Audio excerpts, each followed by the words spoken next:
सबसे वरिष्ठ और सबसे श्रद्धेय डॉक्टर कृष्ण गोपाल जी, हमारे सह सरकार्यवाह, आजीवन प्रचारक और हमारे संकल्प के पालक अधिकारी।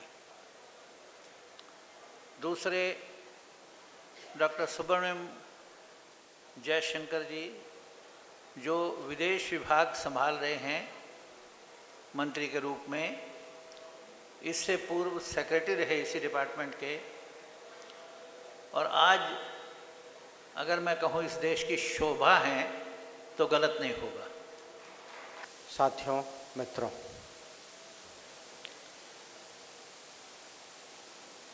सबसे पहले तो मैं संकल्प फाउंडेशन का आभार प्रकट करना चाहूँगा कि आज उन्होंने मुझे ये अवसर दिया कि जो लोग यूपीएससी एग्ज़ाम को जिन्होंने अभी पास किया है, अपने जीवन के एक नए चरण का प्रारंभ जिनका हो रहा है,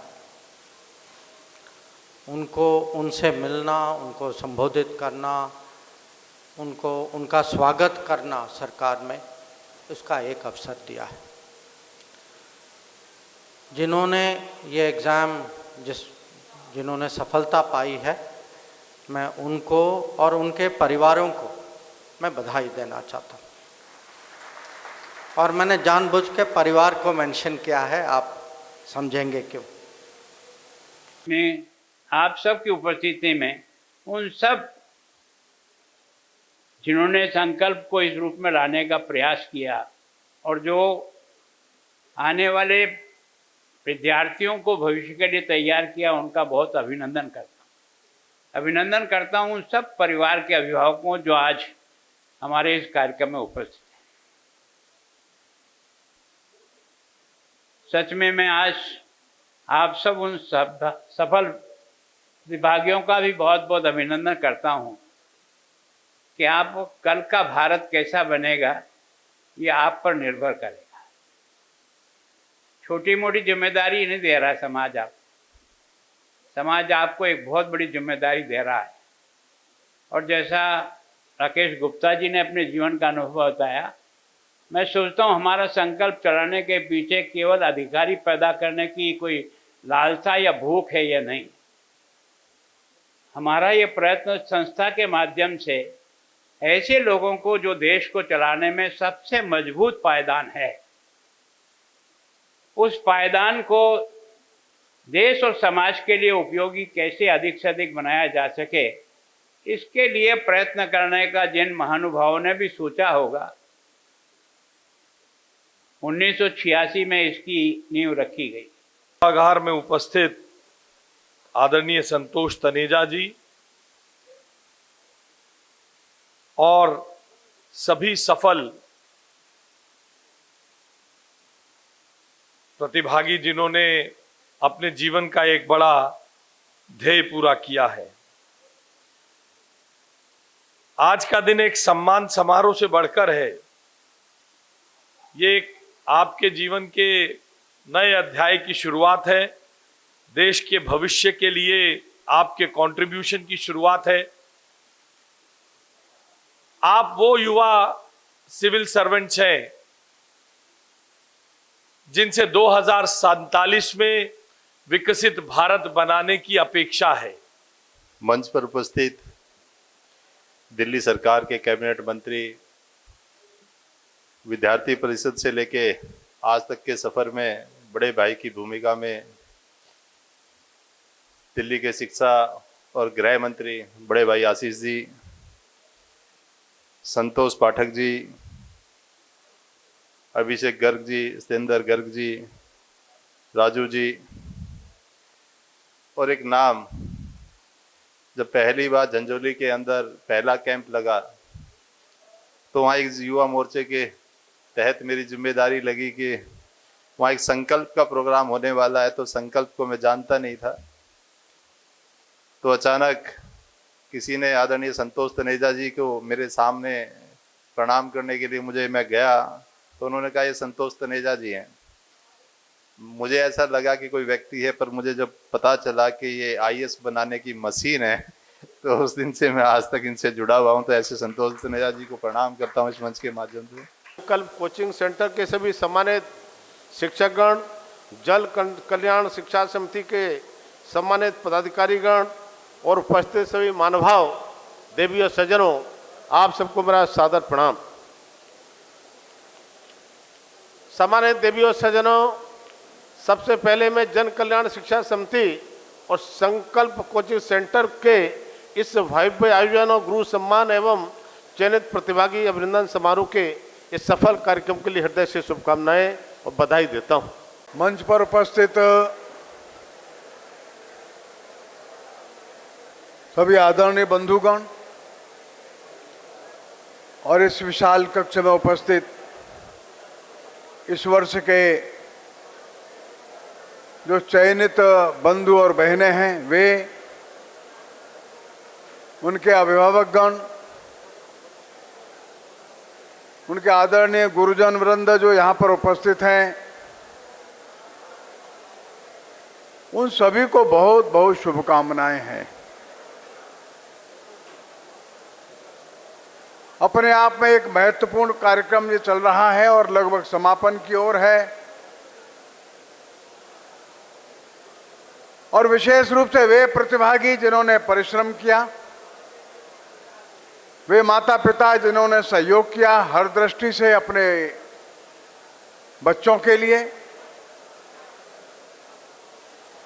और वे आचार्य और गुरुजन वृंद जिन्होंने के इन बालकों के इस प्रतियोगिता में और वैसे भी अनेक प्रकार से उनको आगे बढ़ाया। ये महत्वपूर्ण परीक्षा है, ये बात सच है।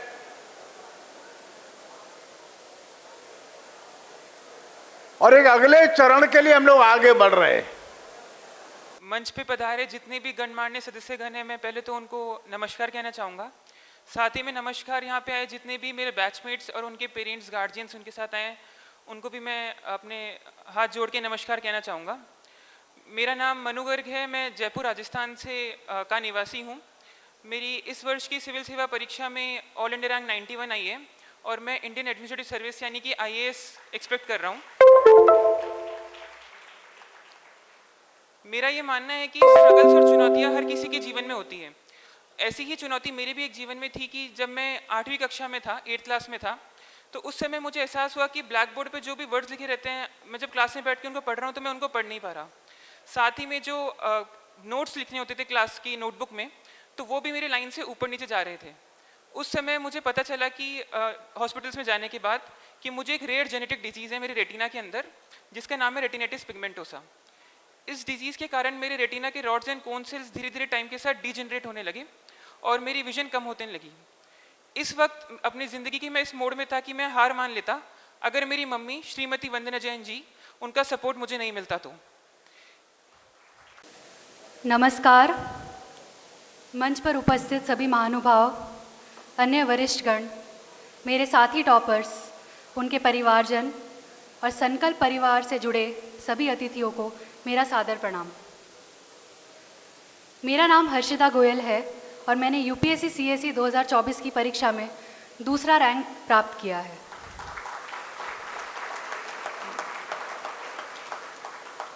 आज मुझे यहाँ इस मंच पर खड़े रहकर बहुत ही गर्व का आनंद हो रहा है, क्योंकि ये मेरा सिर्फ व्यक्तिगत सपना नहीं बल्कि मेरे परिवार का सपना था। मेरी जर्नी की बात करूँ तो मेरा जन्म हिसार हरियाणा में हुआ है। मेरा नेटिव राजस्थान से है और मेरी पूरी स्कूलिंग गुजरात से हुई है। तो मैं देश के 3 राज्यों का प्रतिनिधित्व करती हूँ। नमस्कार। माता सरस्वती को प्रणाम, जिनकी वजह से ये सफलता आसान हुई। और यहाँ पर मंच पर उपस्थित सभी अतिथिगणों को मेरा सादर प्रणाम और इस हाल में उपस्थित सभी लोगों को मेरा तहे दिल से शुक्रिया। और मैं अपनी जर्नी के बारे में थोड़ा सा बताना चाहता हूँ कि ये मेरा चौथा प्रयास था और चौथे प्रयास में मुझे सफलता मिली। जब मैं चौथे प्रयास में संकल्प से एसोसिएट हुआ, उसकी वजह से मुझे एक राइट गाइडेंस और एटमॉस्फियर मिला। मैं संकल्प गुरुकुल प्रोग्राम का स्टूडेंट था। मैं अगस्त 2023 में संकल्प आया हुआ था और वहाँ पे मैंने जो रेसिडेंशियल फैसिलिटी है, जैसे फूड हुआ, एकोमोडेशन हुआ, इन सब चीज़ों का मुझे लाभ मिला और एक्सपर्ट गाइडेंस मिली। मैं स्पेशली थैंक यू करना चाहूँगा आदरणीय श्री संतोष तनेजा सर का, जिन्होंने डिटेल्ड एप्लीकेशन फॉर्म का डिस्कशन काफ़ी अच्छी तरीके से किया। मतलब 1 से 1.5 घंटे का डिस्कशन उन्होंने किया, जिसमें मुझे ऐसे नए प्रश्न सीखने को मिले जिसके बारे में मैं कल्पना भी नहीं कर सकता था। और सौभाग्य से कई सारे प्रश्न जो सर ने डिस्कस किया वो डायरेक्टली फाइनल इंटरव्यू में भी आ गए थे। और संकल्प का अगर रोल मुझे डिफाइन करना होगा तो इस तरह से है, जैसे चंद्रगुप्त के जीवन में आचार्य चाणक्य का रोल था, कृष्ण के जीवन अर्जुन के जीवन में कृष्ण का रोल था, उसी तरह से संकल्प का रोल मेरे जीवन में था इस एग्ज़ाम को क्लियर करने के लिए। मंच पर उपस्थित सभी अतिथिगण, दर्शक दीर्घा में बैठे हुए मेरे सभी साथी, उनके सभी परिवारजन, आप सभी को मेरा नमन। मेरा नाम जितेंद्र कुमावत है। इस वर्ष हिंदी माध्यम से मेरी 412 रैंक आई है और संभवतः मुझे प्रॉपर IAS सर्विस मिलेगी। मैं राजस्थान के एक छोटे से गांव गाठवा से बिलोंग करता हूं, जहां पे पढ़ाई की बहुत अच्छी व्यवस्था नहीं है और एक सेकेंडरी स्कूल है। 2017 में मैंने मैकेनिकल इंजीनियरिंग से ग्रेजुएशन किया है और 2020 से मैंने प्रिपरेशन स्टार्ट की थी। यह मेरा चतुर्थ प्रयास था और इसमें मेरे को सफलता मिली है। तो बधाई देता हूँ और उनके जो पेरेंट्स हैं, उनके अन्य परिवार के सदस्य हैं, उनको भी बधाई भी देता हूँ और शुक्रिया भी अदा करना चाहता हूँ, क्योंकि उन्होंने एक नए सिविल सर्वेंट को पैदा करके हमारे पास भेजा है। हमने कोशिश की है उनको उनके अंदर अच्छे मूल्य डालने का। हम मानते हैं कि कुछ हद तक हम उसमें कामयाब भी हुए हैं। आप सबकी तरफ से मैं मंच पर उपस्थित सभी लोगों का धन्यवाद करता हूँ। वन्दे मातरम, वन्दे मातरम, सुजलां सुफलां मलयज शीतलां शस्यश्यामलां मातरं वन्दे मातरं। शुभ्रज्योत्स्ना पुलकितयामिनीं फुल्लकुसुमितद्रुमदलशोभिनीं सुहासिनीं सुमधुरभाषिणीं सुखदां वरदां मातरं वन्दे मातरम्। कोटि कोटि कंठ कल कल निनाद कराले, कोटि कोटि भुजै धृत खर करवाले। अबला के नो माय तो बले बहुबलधारिणीं नमामि तारिणीं रिपुदलवारिणीं मातरं वन्दे मातरं। तुमि विद्या तुमि धर्म तुमि हृदि तुमि मर्म, त्वं हि प्राणा शरीरे बाहुते तुमि मा शक्ति, हृदये तुमि मा भक्ति। तोमारोई प्रतिमा गढ़ी मंदिरे मंदिरे वन्दे मातरं। त्वं हि दुर्गा दश प्रहरण धारिणी, कमलां कमलदल विहारिणी, वाणी विद्या दायिनी नमामि त्वां, नमामि कमलाम् अमलाम् अतुलां सुजलां सुफलां मातरं वन्दे मातरं वन्दे मातरम। भारत माता की, भारत माता की।